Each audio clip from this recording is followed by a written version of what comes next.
அஸ்ஸலாமு அலைக்கும் வரஹ்மத்துல்லாஹி வபரகாத்துஹு. அல்லாஹ் சுப்ஹானஹு வ தஆலா ஒரு உயர்தரமான மஜ்லிஸில் அல்லாஹ் நம்மளை உட்கார வச்சிருக்கிறோம். அடிக்கடி கிடைக்கக்கூடிய மஜ்லிஸ் கிடையாது. அல்லாஹ் நான்னா இந்த ரஹ்மத்தில் நம்மளை உட்கார வச்சிருக்கிறோம். எவ்வளோ நேரம் நம்ம இந்த மஜ்லிஸில் உட்காருறோமோ அல்லாஹ் அவ்வளோ மஜ்லிஸினுடைய கண்ணியம் உங்களுக்கு தெரியும். அதனால் 1 மணிக்கு பாங்கு கொடுக்கப்பட்டது, 1:30 மணிக்கு நம்மளுக்கு வரைக்கும் மௌலானா பேசுவாங்க, உலாமாக்கள்லாம் வந்திருக்கிறாங்க வருகை கொடுத்து. இதெல்லாம் நம்மளுக்கு பண்ணக்கூடிய முஹாரக்கு வாழைப்பந்தருக்கு இத்தனை உலாமாக்கள் வந்தது இதுவே முதல் தர. அதில் உஸ்தாத் பீங்க வந்து இருக்கிறாங்க, அவங்களுக்கு இந்த வாழைப்பந்த ஜமாத்தில் நம்ம நன்றி தெளிக்கிறோம். எவ்வளோ உலாமாக்கள் வச்சு இந்த நல்ல நம்ம பேச்சு நம்ம உள்ளத்தில் இறக்கிறோமோ அவ்வளோ நம்மளுக்கு ஃபாய்தா இல்லாத இன்ஷா அல்லாஹ் 1:45 ஜமாத்து நடைபெறும்.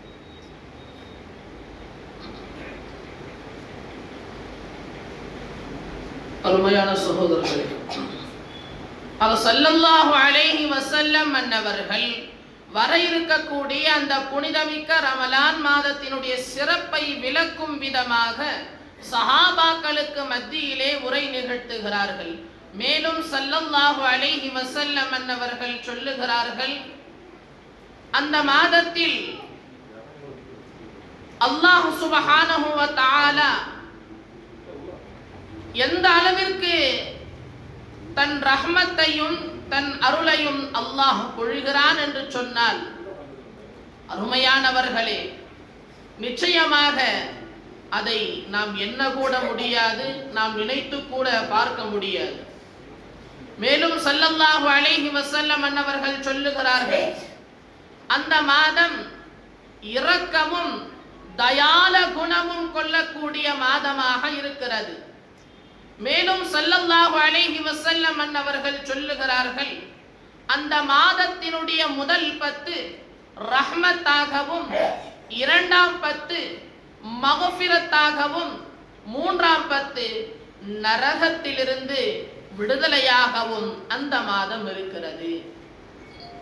மேலும் ஸல்லல்லாஹு அலைஹி வஸல்லம் அன்னவர்கள் சொல்லுகிறார்கள், அந்த புனிதமிக்க ரமலான் மாதத்தினுடைய அதற்கான கூலிகளை அல்லாஹ் சொல்லுகிறான், அஸ்ஸௌமு லி வ அன உஜ்ஸா பிஹி.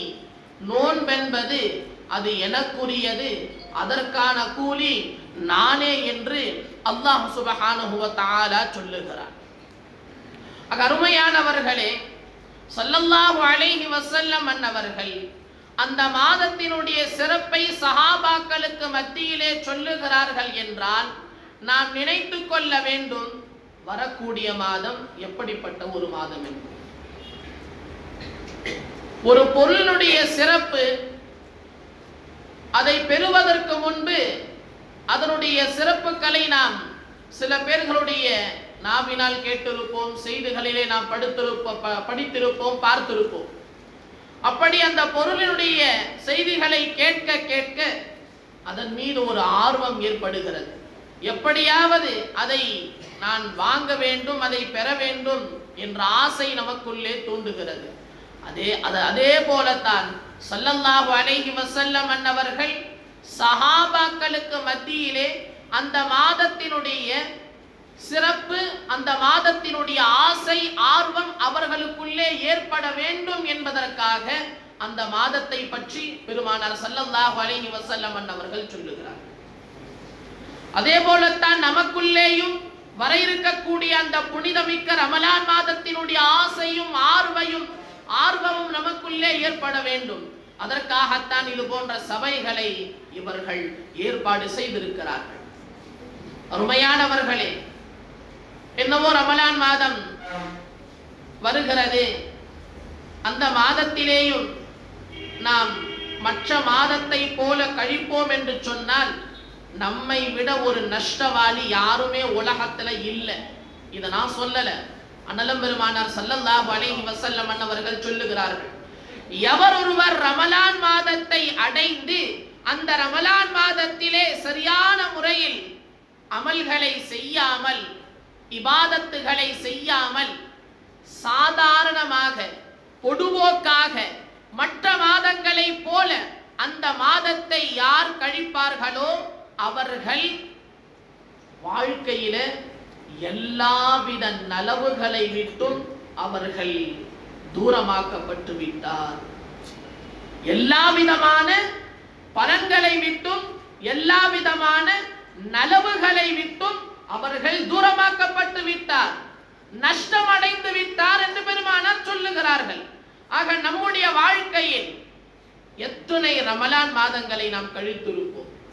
அருமையானவர்களே, அந்த ரமலான் மாதத்திலே நாம் நேரங்களை இபாதத்திற்காக வேண்டி நாம் வகுக்க வேண்டும். 11 மாதங்கள் நாம் நம்முடைய இஷ்டத்திற்கு ஏற்றவாறு நாம் அதை ஆக்கிக் கொள்கிறோம். நம்முடைய ஆசையிலே நாம் கழிக்கிறோம். அல்லாஹ் சுப்ஹானஹு வ தஆலா அந்த ஒரு மாதத்திலே அல்லாஹ் சொல்லுகிறான், எதை நினைவூட்டுகிறான், எதை பற்றி நினைவூட்டுகிறான்? அல்லாஹ் சுப்ஹானஹு வ தஆலா அருள்மறையில் பேசுகிறான். ஒரு மனிதனை படைத்த நோக்கம் என்ன என்பதை அந்த மாதத்தில் அல்லாஹ் சிந்திக்க வைக்கிறான். அந்த மாதத்துல நினைக்க வைக்கிறான், அவனுக்கு ஏன் படைச்சு தெரியுமா? அடியானே, மனிதனே, உன்னை படைத்ததற்கான காரணம் என்ன தெரியுமா? அல்லாஹ் அருள்மறையில் பேசுகிறான், வமா ஹலகத்துல் ஜின்ன வல் இன்ஸ இல்லா லியஅபுதுன். மனித இனங்களையும் ஜின் இனங்களையும் என்னுடைய வணக்கத்திற்காகத்தான் நான் படைத்தேன் என்று அல்லாஹ் பேசுகிறான். என்னை வணங்குவதற்காகத்தான் நான் படைத்தேன் என்று அல்லாஹ் பேசுகிறான். அப்ப அந்த மாதத்திலே அல்லாஹ் சுப்ஹானஹு வ தஆலாவை முழுமையாக நாம் வணங்க வேண்டும். முழுமையான சிந்தனையை கொண்டு அல்லாஹ்வை நினைக்க வேண்டும் என்று படைத்த இறைவன் ஆசைப்படுகிறார். அதற்காக வேண்டி சுவனத்தை அலங்கரிக்கிறார். அருமையானவர்களே, ரமலான் வருவதற்கு முன்பாகவே மலக்குமார்கள் சுவனத்தை அலங்கரிக்கிறார்கள். ஹூருல் ஐன்கள், சுவனத்து கன்னிகள், அவர்கள் தயாராக இருக்கிறார்கள். ஏன்? யாரெல்லாம் ரமலான் மாதத்திலே இபாதத்தில் கழிக்கிறார்களோ, நன்மையில் கழிக்கிறார்களோ, அவர்களுக்காக வேண்டி அல்லாஹ் அந்த சுவனத்தை தருகிறார். இப்ப நம்ம படைச்ச நோக்கமே இன்றைக்கு நாம் மறந்து வாழுகிறோம். நம்மை படைத்த நோக்கத்தை இன்றைக்கு நாம் மறந்து விட்டோம். जिसके लिए अल्लाह ने हमको पैदा किया, उसका मकसद आज हम भूलकर अपनी जिंदगी को हम गुजारते हैं. अपनी सोच, अपनी ख्वाहिश, सब कुछ क्या है? जो हमें ख्वाहिश करते हैं, जिस दुनिया में हमें रहते हैं, जो चीज को हम पसंद करते हैं, यही हमारे लिए फायदा है. இதுதான் நமக்கான நல்லது என்று நாம் நினைத்துக் கொண்டிருக்கிறோம். இதுதான் உண்மையான வெற்றி என்று நாம் நினைத்துக் கொண்டிருக்கிறோம். உண்மையான வெற்றி அதுவல்ல. ஹதீஸிலே நாம் பார்க்கிறோம், மலக்குமார்கள் சிலர்களுடைய முகங்களை பார்ப்பாங்க மறுமையில். சிலர்களுடைய முகம் அது நட்சத்திரங்களை போன்று ஜொலித்துக் கொண்டிருக்கும். நட்சத்திரங்களை போன்று சிலருடைய முகங்கள் ஜொலிக்குமா? அவங்க கிட்ட போயிட்டு மலக்குமார்கள் கேட்கிறார், நீங்க உலகத்துல இருக்கும்போது என்னங்க அந்த அமல் செஞ்சீங்க, இப்படி உங்களுடைய முகம் பிரகாசமா இருக்குது? அதற்கு அவர்கள் சொல்லுவார்கள், நாங்கள் உலகத்துல இருக்கும் பொழுது அல்லாஹ்வினுடைய அழைப்பான பாங்கோசை நாங்க கேட்போம். கேட்ட பிறகு நாங்க அதற்கடுத்து வேற எந்த வேலையிலும் நாங்க வந்து ஈடுபட மாட்டோம். அப்படியே நாங்க தொழுகைக்கு வந்துடுவோம். பாங்கோசை கேட்ட பிறகு எந்த வேலையிலும் நாங்கள் ஈடுபட மாட்டோம். அப்படியே தொழுகைக்கு வந்துடுவோம். அடுத்து மலக்குமார்கள் பார்க்கிறார்கள், சிலர்களுடைய முகங்கள் சந்திரனை போன்று ஜொலித்துக் கொண்டிருக்கும். சந்திரனை போன்று ஜொலித்துக் கொண்டிருக்கும். அப்ப அதற்கு அந்த நபரிடத்துல கேட்கும் பொழுது, உலகத்துல நீங்க என்னங்க அப்படி அமல் செஞ்சீங்க, இப்படி பிரகாசமா இருக்குது? அப்ப அந்த நபர்கள் சொல்லுவார்கள், பாங்கோசை தருவதற்கு முன்பாகவே, பாங்கோசை கேட்பதற்கு முன்பாகவே நாங்க உசு எல்லாம் செஞ்சுட்டு தயாரா இருப்போம், எப்போ தொழுகைக்கு போகணும்னு சொல்லி. எப்போ தொழுகைக்கு போகணும்னு சொல்லி நாங்க தயாரா இருப்போம். இன்னும் சிலருடைய முகங்களை பார்க்கிறார்களாம், சூரியனை போன்று ஜொலித்துக் கொண்டிருக்குமா. அவரிடத்திலேயும் மலக்குமார்கள் கேட்கிறார்கள், உங்களுடைய முகம் சூரியன் போல ஜொலிக்குது. கேட்கக்கூடியவங்க யார் தெரியுமா? மலக்குமார்கள். அந்த மலக்குமார்கள் அல்லாஹ் தஆலா எதனால படைச்சான் தெரியுமா? நூறால படைச்சு. பேரொளிகளை கொண்டு அல்லாஹ் படைத்தான் மலக்குமார்களை. பேரொளிகளை கொண்டு படைத்தான் மலக்குமார்கள். அந்த மலக்குமார்களே வியந்து பார்க்கிறார்கள் என்று சொன்னால் அது எப்படிப்பட்ட ஒரு பிரகாசமாக இருக்கும். அல்லாஹ் அக்பர். அப்ப அவரிடத்துல கேட்கப்படுகிறது. அதற்கு அவர் பதில் தருக, அந்த நபர்கள் பதில் தருகிறார்கள், நாங்க பாங்கு கொடுப்பதற்கு முன்பு தயாராக இருப்போம். எப்போன்னு சொன்னா பாங்கு கொடுப்பாங்க, அந்த நேரத்துல நாங்க மஸ்ஜிதில் இருப்போம் அப்படின்னு சொல்லி சொன்னாங்க. பாங்கு கொடுப்பாங்க, அந்த நேரத்துல நாங்க எங்க இருப்போம்? மஸ்ஜிதுல இருப்போம். அப்ப இந்த 3 நபர்களையும் நீங்க பாருங்க, 3 கேட்டகரியில் இருக்கக்கூடியவர்களும் பாருங்க, யாருமே இன்னும் இபாதத்து செய்யல, இபாதத்திற்காக வேண்டி தயாரா இருக்கிறாங்க. யாரும் இன்னும் வந்து போட்டு என்ன தொழுகல, திக்ரு செய்யல, குர்ஆன் ஓதல, எதுவுமே செய்யல, அதற்காக வேண்டி தயாராக இருக்கிறார்கள். முதலாம் அவர்கள் என்ன செஞ்சாங்க? நட்சத்திரங்களை போன்று ஜொலித்துக் கொண்டிருக்கிறது, நாங்க பாங்கு கொடுத்தவுடன் நாங்க வேற எந்த வேலைக்கும் நாங்க போக மாட்டோம். ரெண்டாவது, பாங்கு கொடுப்பதற்கு முன்பு நாங்க ஒழுவோடு தயாராயிருப்போம். மூணாவது, பாங்கு கொடுப்பாங்க, அந்த நேரத்துல நாங்க எங்க இருப்போம்னு சொன்னா மஸ்ஜிதுல நாங்க இருப்போம்னு சொல்லி சொன்னாங்க. இன்னும் வந்து தொழுவல. அருமையானவர்களே, ஒரு வணக்கத்தை எதிர்பார்ப்பதற்காக வேண்டியே அல்லாஹ் சுப்ஹானஹு வ தஆலா நன்மையை வைத்திருக்கிறான். இதே போன்றுதான் புனிதமிக்க ரமலான் மாதம் நம்மை நோக்கி வருகிறது. அதற்காக வேண்டி நாம் தயாராக இருக்க வேண்டும். அதற்காகத்தான் அல்லாஹ் சுப்ஹானஹு வ தஆலா இதற்கும் அல்லாஹ் நன்மையை வைத்திருக்கிறான்.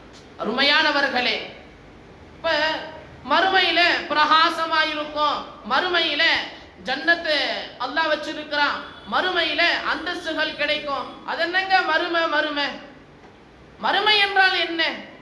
அப்ப அப்படியெல்லாம் இருக்கா என்னன்னு சொல்லி நாம இன்றைக்கு மறந்து விட்டோம். ஆகிரத் को हमने भूल गए हैं, कयामत को हमने भूल गए हैं. இதுதான் நெஜம்னு சொல்லி நாம வாழ்ந்துட்டு இருக்கோம். அருமையானவர்களே, ஏன் என்று சொன்னால் உலகத்துல இருக்கக்கூடிய காலகட்டத்துல உறவுகள் நமக்கு ஒத்துழைப்பு தருவார்கள், மகன்கள் நமக்கு ஒத்துழைப்பு தருவார்கள். இன்னும் சொல்ல போனா இன்றைய காலம் எப்படி மாறிவிட்டது என்று சொன்னால் மகன்கள் கூட இன்றைக்கு ஒத்துழைப்பு தருவதில்லை.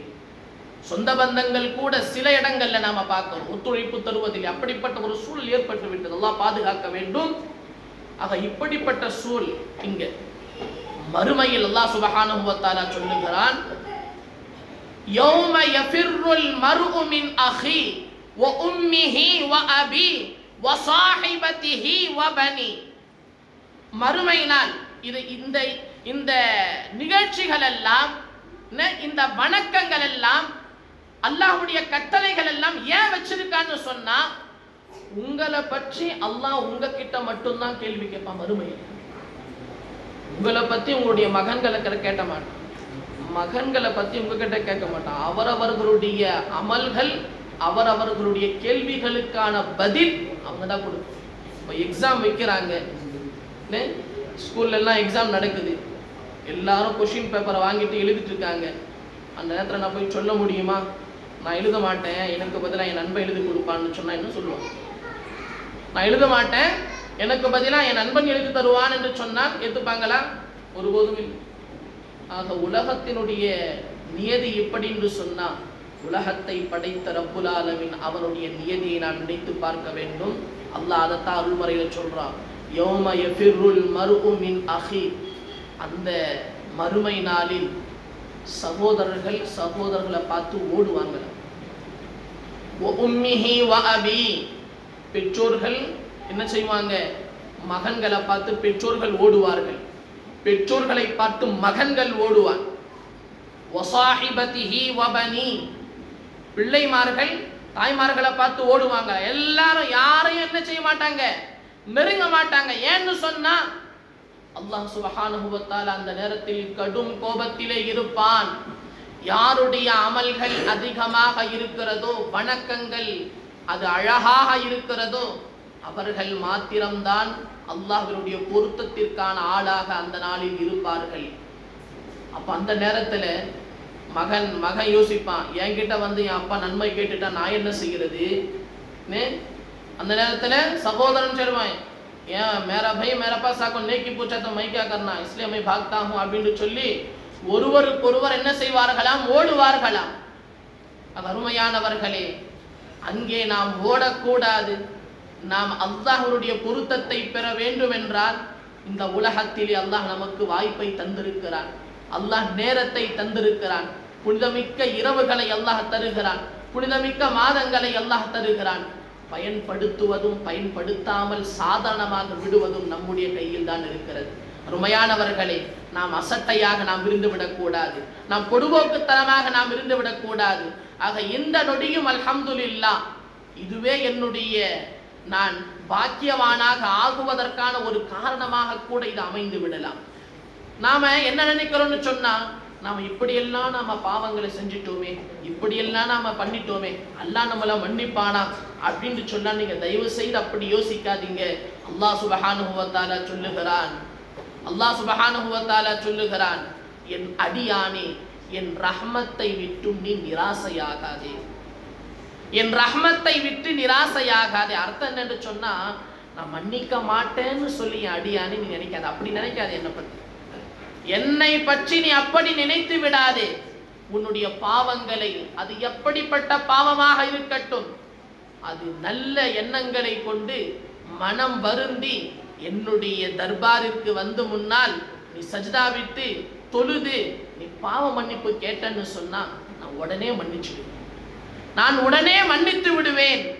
அருமையானவர்களே, இன்றைக்கு மக்கள் அவ்வளவு சீக்கிரமா ஏதாச்சும் செஞ்சிட்டாங்கன்னு சொன்னா மன்னிக்கிறது ரொம்ப கஷ்டம். ஆக மக்களை போல நாம அல்லாஹ்வை நாம ஒப்பிடக்கூடாது, மக்களை போல அல்லாஹ்வை நாம ஒப்பிட்டு பார்க்க கூடாது. அல்லாஹ் சுப்ஹானஹு வ தஆலா உடனே மன்னிக்க கூடியவன், அவன் கருணையாளன், அவன் கஃபூருர் ரஹீம், அவன் சத்தாருல் உயூப். செய்த பாவங்களின் மீது அல்லாஹ் திரையை மறைக்கக்கூடியவனாக அவன் இருக்கிறான். மறைக்கக்கூடிய தன்மை அவனுடைய தன்மை. அருமையானவர்களே, புனிதமிக்க ரமலான் மாதத்தில் நாம் செய்த தவறுகளை, நாம் செய்த பாவங்களை நாம் வருந்தி அல்லாஹ்விடத்தில் பாவ மன்னிப்பு கேட்போம் என்று சொன்ன அல்லாஹ் மன்னிப்பான். அப்படிப்பட்ட மாதம் தான் வரக்கூடிய புனிதமிக்க ரமலான் மாதம். நம்முடைய தவறுகளை நினைத்து நாம வருந்தி அல்லாஹ்விடத்துல நாம் என்ன செய்யணும், நாம பாவ மன்னிப்பு கேட்க வேண்டும். அதை விட்டு விட்டு நாம இப்படி செஞ்சிட்டோம், நாம தொழுகைக்கு போகணுமா, நம்ம தொழுதா நான் ஏற்றுக்கொள்ளப்படுமா அப்படின்னு சொல்லி நாம இருந்து விடக்கூடாது. அதே போல நாம பார்க்கிறோம், ரமலான் மாதம் ஆரம்பமாகி விட்டது என்று சொன்னால் அந்த ஒரு சில நாட்கள் தான் கொஞ்சம் நல்லா பரக்கத்தா தெரியுது. மஸ்ஜிதும் சரி, மற்ற இடங்களும் சரி. ரமலான் மாதம் ஒரு சற்று அப்படியே ஒரு வாரம் போச்சுன்னு சொன்னா சாதாரண மாதங்களை போன்று நாம் என்ன செய்யறோம், அந்த மாதத்தையும் நாம கழித்து விடுகிறோம். அல்லாஹ் நம்மை பாதுகாக்க வேண்டும். அந்த மாதம் எப்படிப்பட்ட மாதம்னு சொன்னா, அல்லாஹ் இப்போ உலகத்துல செக் புக்கை கொண்டு வந்து உங்க கையில கொடுத்துட்டாங்க. உங்களுக்கு எவ்வளவு தேவை நீங்க எழுதிக்கிங்க, எவ்வளவு தேவையோ. இது இவ்வளோன்னு சொல்லி எல்லாம் நாங்க வந்து என்ன செய்ய மாட்டோம், உங்ககிட்ட சொல்ல மாட்டோம். உங்களுக்கு எவ்வளோ எழுதணுமோ அதை நீங்க எழுதிக்குங்கன்னு சொல்லி, எவ்வளோ அமௌண்ட் வேணுமோ எடுத்துக்குங்க அப்படின்னு சொல்லி சொன்னா நம்ம எப்படி இருக்கும்? அல்லாஹ் அக்பர். அதே போலத்தான் ரமலானுடைய மாதம். எவ்வளவு நன்மைகளை கொள்ளையடிக்க முடியுமோ, எந்த அளவிற்கு நம் வாழ்க்கையை மாற்ற முடியுமோ, ஒருடைய வாழ்க்கை இப்படித்தான் இருக்கும்னு சொல்லி நாம டிசைட் பண்ணிவிட முடியாது. கடைசி வரைக்கும் இப்படித்தான்டா இருப்பான் அப்படின்னு சொல்லி கடைசி வரைக்கும் நாம இப்படித்தான் இருப்போமா அப்படின்னு சொல்லி நாம ஒருபோதும் நினைத்து விடக்கூடாது. நிச்சயமாக சத்தியமாக உண்மையான நல்ல எண்ணங்கள் நம்முடைய உள்ளத்திலே இருக்கும் என்று சொன்னால் வெற்றிக்கான வழிகளை அல்லாஹ் சுப்ஹானஹு வ தஆலா வைத்திருக்கிறார். வெற்றிக்கான வழிகளை அல்லாஹ் சுப்ஹானஹு வ தஆலா வைத்திருக்கிறான். தூய்மையான எண்ணங்கள் நமக்குள்ளே வர வேண்டும். அந்த எண்ணத்தை தான் அல்லாஹ் சுப்ஹானஹு வ தஆலா பார்க்கிறான். முகங்களை பார்த்து அல்லாஹ் சுப்ஹானஹு வ தஆலா மார்க் போடுறது இல்லை, முகங்களை பார்த்து அல்லாஹ் கொடுக்கறது இல்லை, உடைகளை பார்த்து அல்லாஹ் கொடுக்கறது இல்லை, செல்வத்தை பார்த்து அல்லாஹ் கொடுக்கறது இல்லை. அல்லாஹ் சுப்ஹானஹு வ தஆலா உள்ளத்தை பார்க்கிறான். உள்ளம் என்பது அது எப்படிப்பட்ட ஒரு சிம்மாசனம் என்று சொன்னால், படைத்த இறைவனை வைக்கக்கூடிய ஒரு சிம்மாசனம். படைத்த இறைவனை உள்ளத்திலே வைக்கக்கூடிய உள்ளம் என்பது ஒரு சிம்மாசனம். அந்த சிம்மாசனத்தில் படைத்த இறைவனை நாம் வைத்து விட்டோம் என்று சொன்னால் அல்ஹம்துலில்லாஹ், வாழ்க்கையே பிரகாசமாக ஆகிவிடும். வாழ்க்கையே பிரகாசமாக ஆகிவிடும். அல்லாஹ் சுப்ஹானஹு வ தஆலா அப்படிப்பட்ட ஒரு உள்ளத்தை அல்லாஹ் நம் அனைவருக்கும் நசீபாக்குவானாக. இன்றைக்கு அல்லாஹ்வை தவிர்த்து மற்ற எல்லாத்தையும் நாம உள்ளத்துல வச்சிருக்கோம். அல்லாஹ்வை தவிர்த்து மற்ற அனைத்தையும் உள்ளத்திலே வைத்திருக்கிறோம். அதனால தான் இன்னும் நம்ம முன்னேறாம இருக்கிறோம். அருமையானவர்களே, நம்முடைய உள்ளத்திலே அல்லாஹ்வை நாம் அமர வைக்க வேண்டும், அல்லாஹ்வை நினைவு கூற வேண்டும், அல்லாஹ்விற்காகவே நம் வாழ்க்கையை நாம் அர்ப்பணிக்க வேண்டும். அப்படிப்பட்ட ஒரு உயர்தரமான சிந்தனையும் உயர்தரமான பாக்கியங்களையும் எல்லாம் வல்ல ரப்புல் ஆலமீன் நம் அனைவருக்கும், இந்த ஊர் மக்களுக்கும், இந்த மொஹல்லா வாசிகளுக்கும், குறிப்பாக இங்கே அமர்ந்திருக்கக்கூடிய பெரியோர்கள், சகோதரர்கள், அதே போல பர்தாவில் இருக்கக்கூடிய தாய்மார்கள், சகோதரிகள் அனைவர்களுக்கும் அல்லாஹ் நசீபாக்குவானாக. ஆமீன். அதே போல எந்த மதரசாவிற்காக வேண்டி அவர்கள் முயற்சி செய்து கொண்டிருக்கிறார்களோ அந்த மதரசாவினுடைய கட்டுமான பணிகளை அல்லாஹ் லேசாக்கி தந்தல்வானாக. அல்ஹம்துலில்லாஹ், ஹதரத் அவர்கள் எவ்வளவு ஒரு பெண் எப்படியெல்லாம் இருக்க வேண்டும், எப்படியெல்லாம் இருக்கக்கூடாது, எப்படி இருந்தால் வாழ்க்கை முன்னேற்றம் அடையும், வம்சம் முன்னேறும் என்பதனை அழகாக சொன்னார்கள். அல்ஹம்துலில்லாஹ். அதுபோன்று ஒவ்வொரு பெண் மக்களும் ஆகிவிட்டால் நிச்சயமாக ஒவ்வொரு வீடுகளும் சுவன பூஞ்சோலையாக அது மாறிவிடும். எல்லாம் வல்ல ரப்புல் ஆலமீன் அப்படிப்பட்ட பெண் மக்களாக அல்லாஹ் எல்லா ஊர்களிலும் அல்லாஹ் ஆக்கியர் புரிவானாக. ஆமீன் ஆமீன். ஆஹிரு தஅவானா அல்ஹம்துலில்லாஹி ரப்பில் ஆலமீன். அஸ்ஸலாமு அலைக்கும் வரஹ்மத்துல்லாஹி தஆலா வபரகாத்துஹு. இன்ஷா அல்லாஹ் இதற்கடுத்து ஆரணியிலே இருந்து வருகை தந்திருக்கக்கூடிய நம்முடைய அன்பிற்குரிய ஹதரத் பென்ஷன் லைன் பள்ளியினுடைய தலைமை இமாம் ஹதரத் மௌலானா மௌலவி முக்கர்ரம் கான் ஹதரத் ரஷாதி தாமாத் பரகாத்துஹும் அவர்கள் உரை நிகழ்த்துவார்கள்.